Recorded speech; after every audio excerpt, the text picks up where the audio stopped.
Good morning, everybody. Happy Friday. Not that I really care that it's Friday, but happy Friday to all of you out there who care that it's Friday. Because I believe most of the world operates like that, you know? Thank goodness it's Friday, right? So I guess thank goodness it's Friday. To me, it's just a really, really rainy day in Texas. And I am like, it's a really, really rainy day in Texas. I walk out my front door, I get my morning shower, freezing cold morning shower, and yeah, you know, which kind of makes me, it's how the topic came up that I have today, and it's actually because it's raining so hard outside, and a friendly suggestion from somebody in the house too. So no one needs to build an ark. Yes. Or maybe Addison and Kendall need to build an ark for Texas. We'll just make it a nice, great big ark. So yeah, I mean, as the rain is coming down and it's just so nasty out there. And granted, I could be in another state where it's freezing cold and there's snow and there's ice and sleet and all that not so fun stuff. I'm not a cold person by any means. I like going and visiting the cold here and there, but I'm not fond of living in the cold. Could not do that. Not some of these months on end things like New York or some of the North states. Oh, I feel for you guys. So, but as I look out there, and it is just literally like the ocean has flipped upside down on Texas, quite literally. You kind of get into this mood. I flip back to after living in Seattle for 9 years, and not that it rains all the time in Seattle, because it doesn't. It's just dreary, overcast, like 260 days of the year, and there's frequent. It has its little spurts, but the weather is actually more consistent in Seattle than it is here in Texas. So. But every time it does rain like this, it gives me that feeling of Seattle and that dreariness and the overcast. And it's more the dreariness that gets to me, and not seeing the sun for days on end. That kind of puts me back to that timeline of living 9 years in the Seattle area. Seattle's gorgeous, gorgeous. Love it. Again, great place to visit in my opinion. I don't know how I made it 9 years in Seattle, because I am a sun person. But watching this rain come down and listening to it, and as much as I love sleeping with rain coming down, because it makes, I don't know, I just sleep so much better, so much sounder when I love thunderstorms and all that good stuff. And I just want to cuddle up, and it makes me actually feel really cozy and good. And then you got just this dreariness and the constants of it in storms like this that just hold. And this morning, looking out there at the flood in my front yard, or in my backyard if I look that direction, you kind of just get to a point in time where you go, fuck it, fuck it, I've got to go and deal with the day. I've got to go, and like somebody just left to go do CrossFit. Like, have fun in that storm out there. Like, you're gonna get a shower before you ever make it to the car. Yeah, so you just get to that point though where it's just fuck it. It's raining. I can't just sit in my house day after day after day. I've got to go do stuff. Like, I have a lunch appointment today. And I had this thought when I woke up, I'm like, maybe I should change my lunch appointment. Maybe it's raining too much. And I was like, oh man, I picked this restaurant, one of my favorite restaurants, but that means I have to park chances are I'm going to have to park in the parking lot, which is across the way. And, depending on the wind, I pictured this whole scenario. It was a really, really negative scenario in my head, with my umbrella blowing the wrong direction and me getting absolutely soaked before I ever make it to this nice restaurant for my appointment. It's like, oh. But then you come back to, fuck it, right? Fuck it. I can't just do this. I can't just sit here and change my schedule and change my life and change my this and change my that, change, and try to be something and act the way I might need to act for the day, or I think I should act for the day. Can you see where I'm going with this? It's kind of like life, when there's all this stuff except the people in our life, and the situations in our life, and different life experiences that we end up calling in because of our association, because of our past programs, because of all this different stuff. And typically it's all thought related, which then manifests back down to our physical world. And we have all these things, and they come at us, and a lot of the time through other people, we get pressured into, or at least whether they're pressuring us or not, that's another story. It doesn't actually really matter if they're pressuring us. What matters is how we perceive it and what we choose to do with it.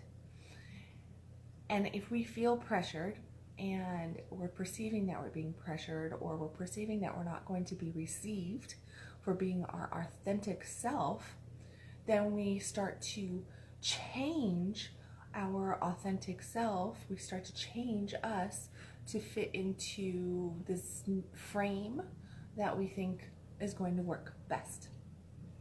And we don't want to be rejected. We don't want to be cast out. We want to be accepted and have connection and have friendship and have other intimate relationship and have a good work environment, and we want to have all this different stuff. So we find that we just kind of can't pick a direction within ourselves, so we're trying to constantly people please and do all these things that really drains us. In the midst of that caring, and the other day I did a video,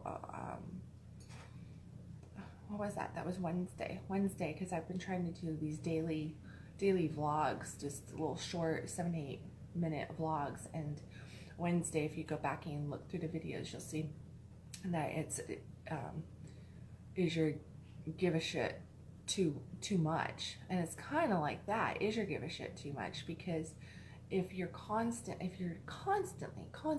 being and trying to do things so that you will be received a certain way, then you're giving a shit too much about what the rest of the world thinks. And here's the thing. As long as you're running around doing that, as long as you're trying to be what you think the world wants you to be, and the world meaning the people in the world, the people that you associate with, your family, your friends, all that kind of stuff, then you're never going to really truly have success in much of anything. I mean, you'll have success in not being you. Yay!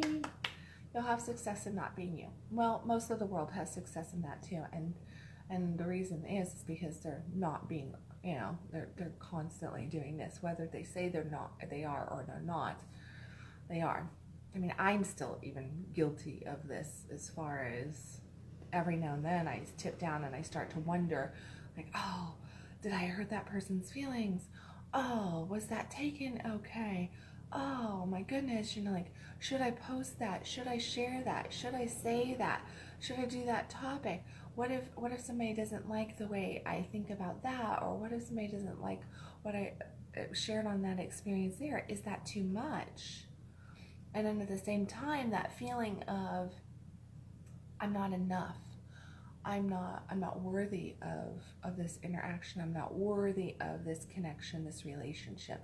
So we kind of do this between the two, and both of them are a thought that is inside of us that's going off and triggering that, it's not okay to be us. But if you want to truly create your own greatness, and you want to truly tap into the world of manifestation and have tons of abundance and success and all this different stuff, then you gotta just say, fuck it. I'm not going to care what everybody else is telling me to do. I'm not going to care what so-and-so says, and so-and-so says, and so-and-so says. Because here's the thing. Those people that are saying, oh no, don't do that. Oh no, be that way. That's too much. You're not enough. Blah, blah, blah. Ultimately, they just want to keep you right with them. It's uncomfortable to watch somebody change and to grow and to succeed and to, move out of their little box. And for as uncomfortable as it is, if you're growing and moving, because you're never going to have success and find miracles in your comfort zone. That's just not how it works. You have to get the fuck out of your comfort zone. But how you do that is by going, fuck it, I'm getting out of my comfort zone. I'm not going to care what these people around me, no matter who they are. And that can be your spouse, that can be your parents, that can be your best friends. That can be the pastor of your church. It's like at some point you have to start making the calls, the plays for your own life instead of listening to everybody else's viewpoint, because no matter what the topic is in your life, whoever you're talking to is going to come at it from their viewpoint and their experience level, which means that you're getting all their programs, all their set points, their holdbacks, their fears, their doubts, and they're going to go, well, experience has told me from my experience and from what I've seen out there, right, that this is not a smart play for you. Really? Because any scenario that you take, you can easily find, as people out there that have had success doing something. And when you really, really look at it and you take some of the people out there that are having success, or the thought leaders, the visionaries, the great creators of our world today or throughout all of history, they got to a point where they just did not give a shit anymore about what everybody else was thinking about them and about what they were doing. And they came to a realization that ultimately, the only thing that mattered was their thoughts, their feelings, their happiness in their life. Because as much as we might think that we are the center of everybody else's life, nobody gives a shit. Nobody gives a shit. We're all really, really self-centered, focused human beings. That's the way we're built. We're focused on self. I do these conscious coffees for me. And anybody listening, if they get something out of it, woohoo, they get something out of it. And I do love to give back. But you know what? I love to have the stories come to me about the people that I'm interacting with having success from something that, like I made this point to them. And oh my goodness, that changed this thought. And that got them to do this that they never thought about doing before. And then they had success from that. And internally, my ego goes, yeah, I gave that thought. I helped them switch that. I did that. I'm human. But I had to get to a point where, like, that statement right there of coming out and saying that here on a Facebook Live is one of those statements of going, fuck it. Good morning, Steve. And it really, it comes to that point where you have to just go, it does not ultimately matter. Face the fact that you are selfish, and that selfishness is not that bad of a thing, because if you don't take care of you, who's ultimately going to take care of you? I mean, think about it. When times get rough, when shit starts going down, who ultimately is standing there with you? Who ultimately is standing there with you?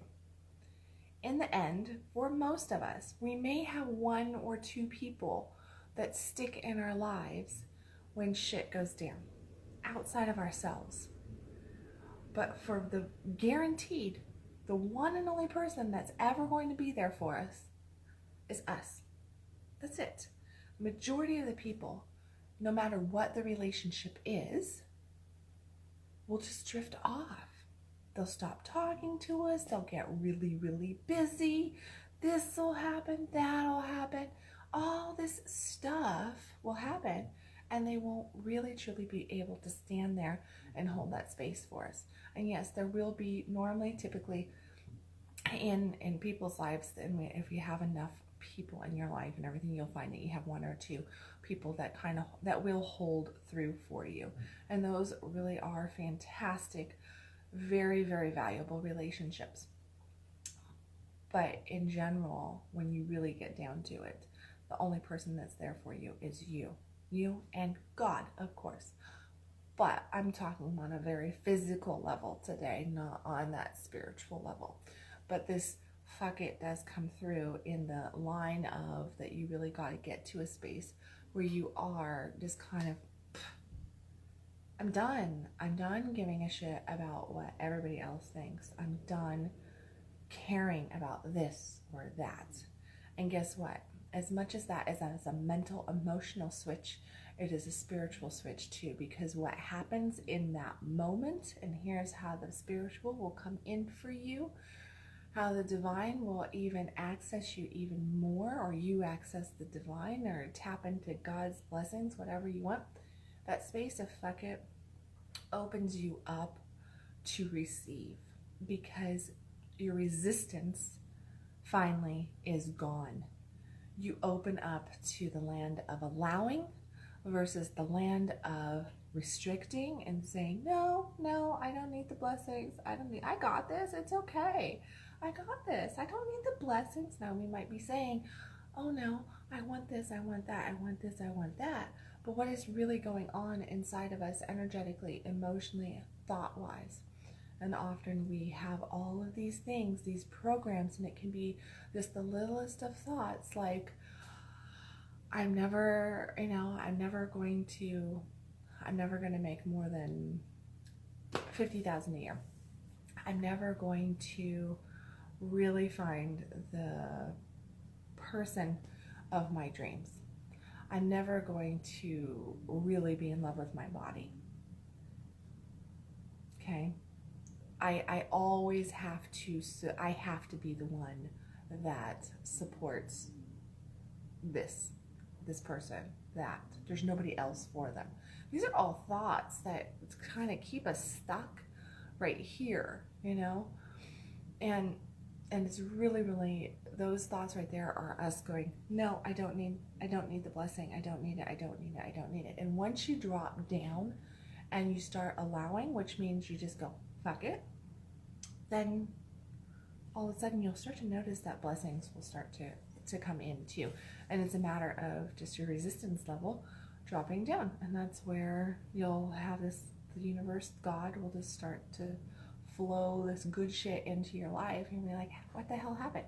You stopped caring what everybody else thought. You stopped caring about trying to present yourself as this, whatever you picture perfect as, whatever you picture normal as, whatever you picture acceptable as, whatever you picture lovable as. As soon as you stop trying to put on the face of what you believe it is and just be you. Just be you. That's the land of fuck it. That's the land of fuck it. That's the land of beauty. That's the land of bliss. That's the land of blessing. That's the land of manifestation. That is where your true fucking power is. And that's where you make that connection to God and you just become the vessel to receive. So there you go. There's the message of today. It's all about fuck it. Go out there and just open up. Be beautiful you. And it's okay to be selfish in that. Learn the difference between selfishness and self-centeredness, okay? Two different things. And often when we say that somebody is selfish or I'm being selfish, what we're meaning or what we're perceiving that word to mean is self-centeredness and not selfishness. So your mission today, because I'm not going to give you the overview of those, is to learn the difference between selfishness and self-centeredness. And then to lean into the selfishness and recognize some of the things that you can do to be more selfish that will help you hit that fuck it button or stage a little bit quicker so that you can start to open up, really tap in. If nobody else's opinion in life, your viewpoint, your nothing mattered, if you actually took away what other people thought, how would you act? How would you cough? Oh. How would you act? What would you do? Really, truly, what would you do if nobody else's opinion mattered? Think about it. Write it down. And have a fantastic fucking Friday. See you guys on Monday. Bye.